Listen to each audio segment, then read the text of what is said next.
7:145 سورہ الاعراف کہ یہ مقام جو ہے 7:145 کہ جب یہ قرآن تمہیں ملے یا جب کسی نبی کو یہ اللہ وہی عطا کرتے ہیں تو اس وقت اس کو حکم کیا ہوتا ہے؟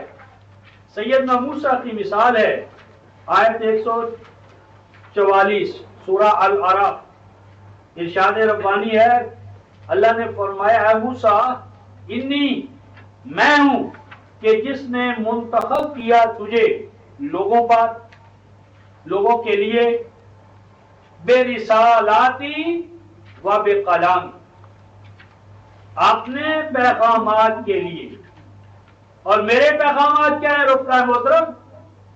و بے کلامی، اللہ کی رسالت اس کا کلام ہے، اللہ کی رسالت کیا ہے؟ کلام اللہ، اللہ کا کلام باقی ہے، رسالت باقی ہے، نبوت ختم ہو گئی، نبوت تھا اللہ کی طرف سے کلام کا پانا، کلام جدید کا اترنا، کلام جدید نہیں آنے کا، نبوت ختم، لیکن رسالت جاری ہے، تا قیامت رسالت جاری رہے گی۔ رسالت کا معنی ہے اس کلام مقدس کو اقصائے عالم تک پہنچانا اور پہنچاتے رہنا۔ تو اے موسیٰ اس رسالت یعنی میرے کلام اس کے لیے تجھے، اور آگے کیا حکم ہوتا ہے؟ فَخُذْ مَا آتَيْتُكَ وَكُن مِّنَ الشَّاكِرِينَ، بس مضبوطی کے ساتھ پکڑ لے میرے کلام، فَخُذْ، بس مضبوطی کے ساتھ پکڑ، علم یقین ہو کر نہیں، مضبوطی کے ساتھ، دل دماغ کی پوری طاقت کے ساتھ مضبوطی کے ساتھ پکڑ لے ما آتیتک، جو کچھ کہ ہم تجھے اپنا کلام دے رہے، اور آگے رفقا محترم وَقُم مِّنَ الشَّاكِرِينَ، اللہ کا شکر گزار بن کہ اس نے تجھے اپنے کلام کی خدمت کے لیے منتخب کر لی۔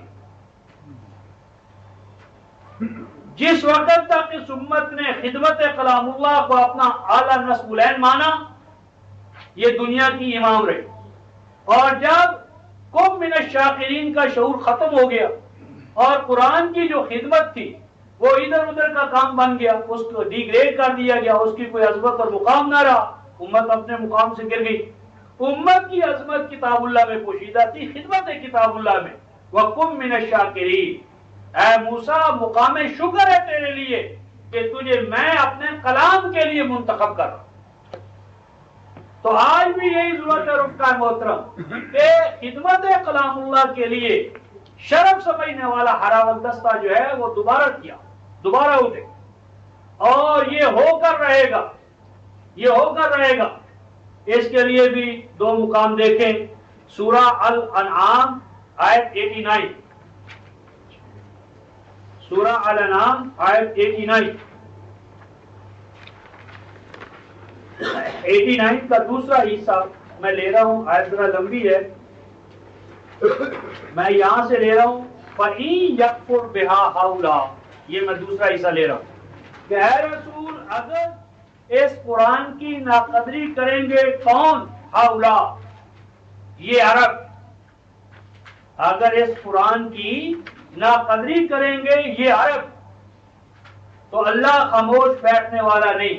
اللہ فرماتے ہیں فَقَدْ وَكَّلْنَا بِهَا قَوْمًا لَيْسُوا بِهَا بِكَافِرِينَ، تو پھر ہم اپنے اس قرآن کی وکالت عطا کریں گے ہؤلاء سے ہٹ کر، ان عربوں سے ہٹ کر، اور ایسی قوم کو اپنے اس قرآن کا وکیل بنائیں گے، ایڈوکیٹ بنائیں گے، ایڈوکیسی آف قرآن ہم سونپ دیں گے قومن، ایک دوسری قوم کو، ایک دوسرے گروہ کو، غیر عرب کو، اور وہ کیسے ہوں گے؟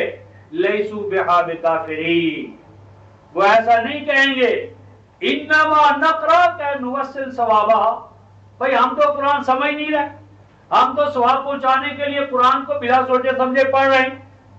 تو یہ قوم جو آئے گی وہ یہ نہیں کہے گی، وہ کہے گی نحن نقرا کہ نتدبر، تدبر والے، تنفذ والے، کتاب اللہ کی حکمت سے مالا مال افراد، تو فرمایا کہ وہ پھر نہ قدرے نہیں ہوں۔ اس کا ایک اور شعر دیکھیں، سورہ المائدہ آیت نمبر 54،